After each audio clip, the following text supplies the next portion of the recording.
Hello everyone, it's Jamal Thomas. Welcome to the Progressive Soapbox. Sometimes I understand what people say when they say ivory tower, when people look at news stories and everything else. And I have this bad tendency to boil events and people down to elements and not necessarily real things. That's my fault. And that's something I notice when I do this. It's not intentional. It's the perspective thing. It's almost like you're looking at a story and you're trying to understand what's going on in the story. So you're looking at elements and turning them over and everything else. I don't care about their entanglements. I care about what they're doing in that particular story. I care about the entanglements only to the degree that it explains their behavior. So you can understand that if you're seeing a large amount of elements, well, those elements are real things, meaning they're real people. The healthcare debate is one of those things. So my ire with Democrats about this, and my anger is pretty extreme. Now, it's extreme because it's, if you and I are in a game and I do something, I do something, and you stab me, you get me, you shoot me, whatever the game is, and I turn around and say, it's your fault that you shot me, and the guy who shot me says, well, but you did X. You knew that I was going to do this if you did X. I made it very clear that I was going to do X. In real world terms, the United States military would say, if anything that flies across this zone, I am going to shoot it down. I don't give a shit what it is. That's you putting up boundaries. This is my boundary. This is my firm line in the sand that I am making on this. The Democratic Party goes into a contest. They lose state after state after state, one legislature after the next, one governorship after the next. They lose it all. And they make their last stand on the presidency, believing that Republicans are so bad. They're so ghastly. Despite losing in all of these other places, they believe that for whatever reason, that the same forces that took place that allowed them to lose in so many other places would not take place in the presidency. And they were wrong. They were wrong. Now, they were wrong. And they understood the consequences for being wrong, because they told you about the consequences every day, over and over and over again. Vote for us, or there'll be consequences. Vote for us, or there'll be consequences. Vote for us. I know she's bad. I know she's ghastly. I know it's not who you want, but vote for us, or there will be consequences. And Donald Trump is your president. Who is to blame for that? Who's to blame? You had a party who cheated the progressive wing of that party in the primaries. Now, you may call it just politics. They don't call it just politics. They don't call it just politics, which means that right off the bat, you've created an enemy within your own ranks. You take the arrogance to new heights and choose Tim Kaine. You just had a bitterly contested primary where you literally had to cheat the guy in order to exceed him, and already pissed off progressives because they feel like they've been cheated. You turn around and choose Tim Kaine for your vice president, which is another progressives can go fuck themselves. For every progressive we lose, we'll get a Republican. You're wrong on that one too. You're wrong on that one too. If people were going to choose between a Democrat and a Republican, and they wanted a Republican, they are going to choose a Republican. They don't want the guy who doesn't know who he is.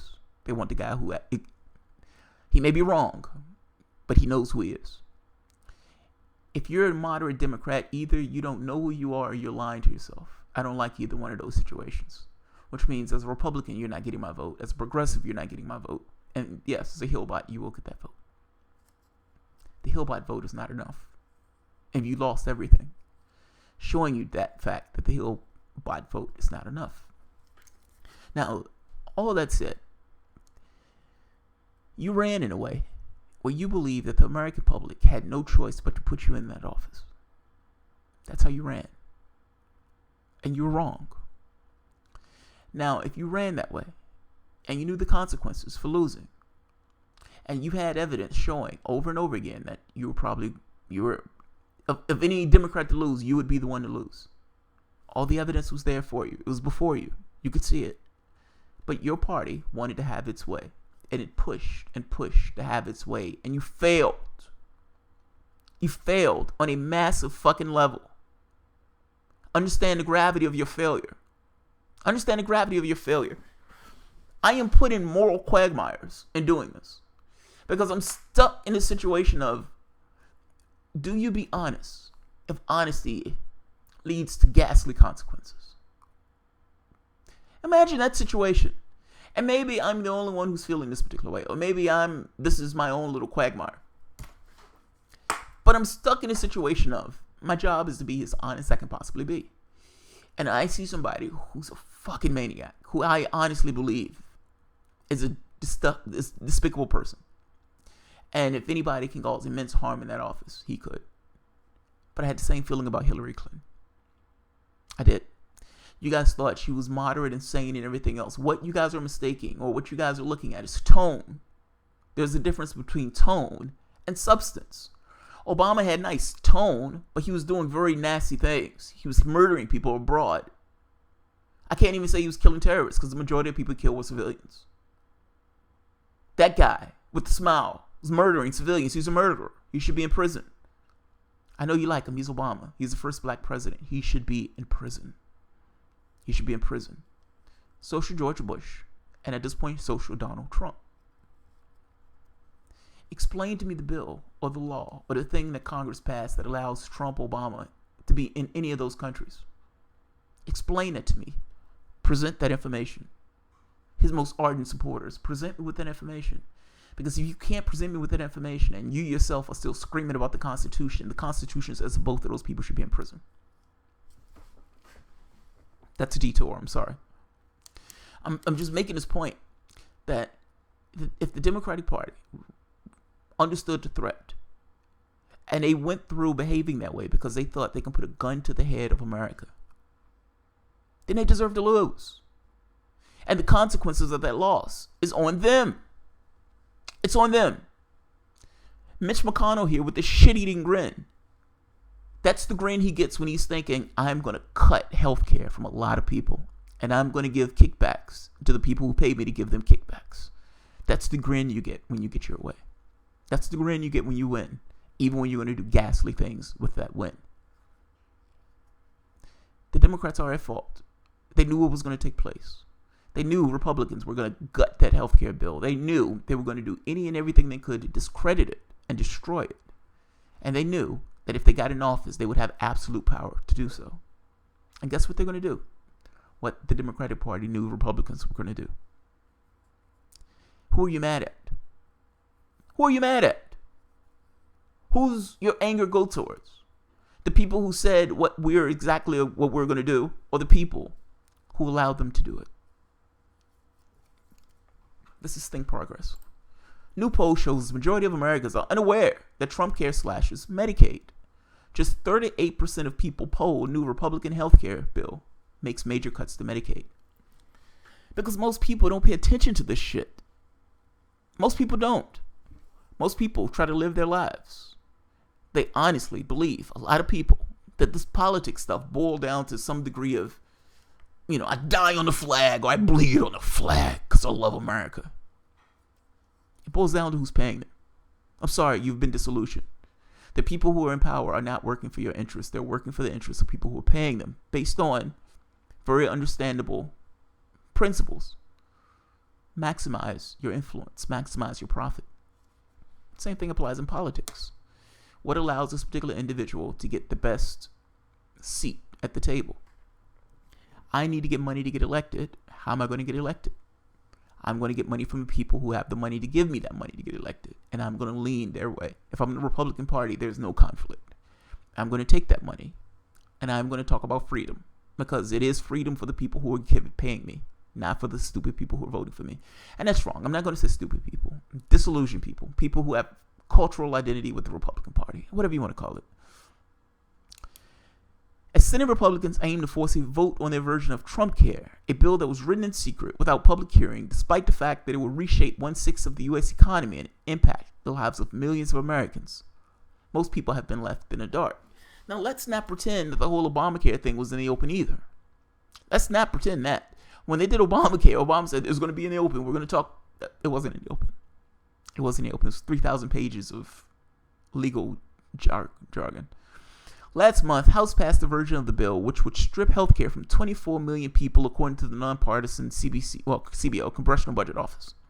The bill makes also makes major cuts and structural changes to Medicaid, a health insurance program relied on for nearly 75 million Americans, primarily low income, disabled, and elderly.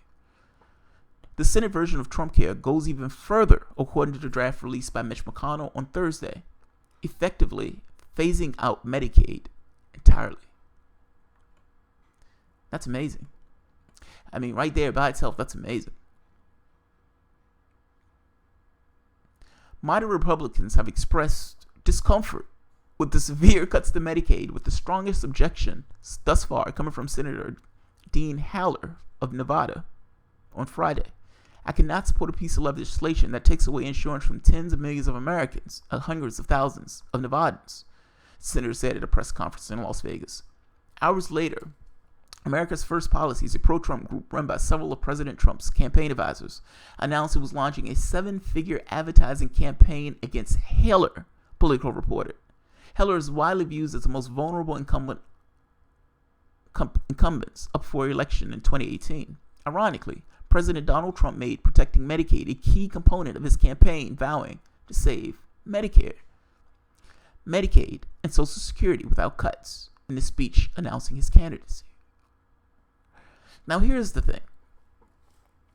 There is no reason why you should ever believe a Republican is going to save or protect Social Security, Medicare, or Medicaid. No reason. I don't know anyone who looks at politics and believes that to be true. When Donald Trump said it, I assumed he was lying. There was a part of me that hoped he wasn't, but I assumed he was lying. When Donald Trump took office, I assumed that all of those things were on the chopping block. He has absolute power. He can do whatever he wants. Democrats understood that he could do whatever he wants. And maybe this is me. I looked at this differently. I looked at this is going to be 4 years of pain. I'm not going to bitch about each and everything that takes place. That's the way I looked at it. I looked at it as this pain should be used for other things, meaning the people who lose their insurance, the people who get hurt and injured by the things that Trump does, should be a springboard for attacks on the healthcare system as a whole, meaning single payer. Your loss of Obamacare may be the gain of single payer healthcare. That's my point. Yes, these people are going to be hurt, and yes, it's bad that I don't look at it from that standpoint. It's one of those things of how much can you pour your heart out. You can't. My goal is, how do you make this different? How do you change this for the better? And what does this mean from a political context? To me, it means he's going to piss off a lot of people. He's going to piss off a lot of people. And as he pisses off a lot of people, those people are going to say, whoa, this shit ain't right. This is not what I signed up for. And he's going to have to defend the fact that he did that. Now, yes, he's going to lie and all these other things, but ultimately those people are going to be pissed off. If you're looking for a springboard for single payer, that's your springboard. That's your springboard. Obamacare didn't work. Market-driven solution didn't work. Trumpcare is going to hurt a lot of people. That didn't work either. What do you want? What do you want? Do you want something that works, or do you want something that puts money in people's pocket? I'll take the thing that works. So, we'll see. This is probably true. I'm not shocked by this. I put it that way. You must understand, people, they go about their way, man. They don't pay attention to this stuff. They have their dramas. They interact with their kids. They go to movies. They have all these things that they don't really pay attention to. Politics is one of those things. They may see a little story on Twitter, a little story on Facebook, something else. You talk to them about it, the light goes out of their eyes. They don't know it until it affects them. The point I'm making is this will directly affect them. And if it directly affects them badly, those people may get politically engaged for the first time in their lives. This may be a good thing, even though it's going to hurt a lot of people. I know that sounds bad, but it's true. So I'm not looking at this from the context of now. I'm looking at this from the context of 8 years later or 4 years later. What is it going to do to people when they realize, holy shit, this hurts? This guy is a kleptocrat. This hurts. He gave a bunch of money to his cronies. He lied to us. This hurts. I would rather run in that campaign. That's going to be an interesting fucking campaign. That's a shit-eating grin. And just understand that the quality of person who's going to have this grin from taking healthcare from millions of people. That's Mitch McConnell. That guy. The guy who looks like a Muppet. Mitch McConnell. Remember that grin. Imagine is you going to have that grin when single payer is going through Congress. He's not. The people who pay him are going to be pissed. Whether he realizes it or not, FDR, when he was doing those things, he was doing it to save other plutocrats. Not completely. I don't want to say it that way. I'm just saying, this idea of saving capitalism and everything else, whether you realize it or not, there are limits to kleptocratic behavior. The public itself will put up with stuff to a certain amount. When the public believes that it doesn't necessarily have anything else to lose, you have a revolution on your hands, and those people get politically engaged.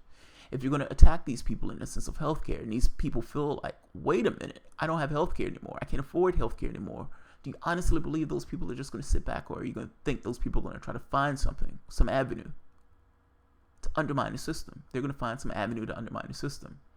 You create your own monsters. You create your monsters. The things that you attack are the things that people accrue around. If you're going to attack their healthcare, those people are going to accrue around this thing of these people are attacking us. We need to do something for the people attacking us. We need to get these people out their seats. You're creating your monsters. That's the point I'm getting at. Push this bill through Congress, and you will rule the day that you do it. If Republicans want to do it, let them walk that plank. I understand what Bernie wants. He's doing it for people. I'm looking at it from the long term. I want single-payer healthcare. Those people will be better off in X number of years. And look, I could be wrong.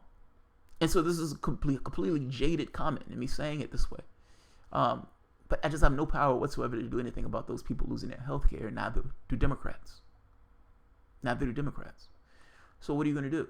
You're going to bleed all day about it, or are you going to look for the next thing that can potentially change this and what that next thing could be? And I honestly believe this is going to be so bad.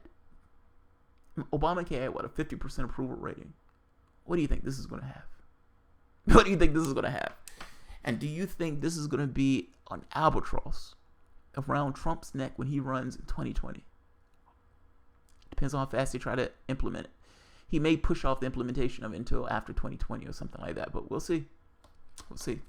All right, guys. If you enjoy the content, feel free to share, subscribe, and you can always support the work through Patreon. Thank you.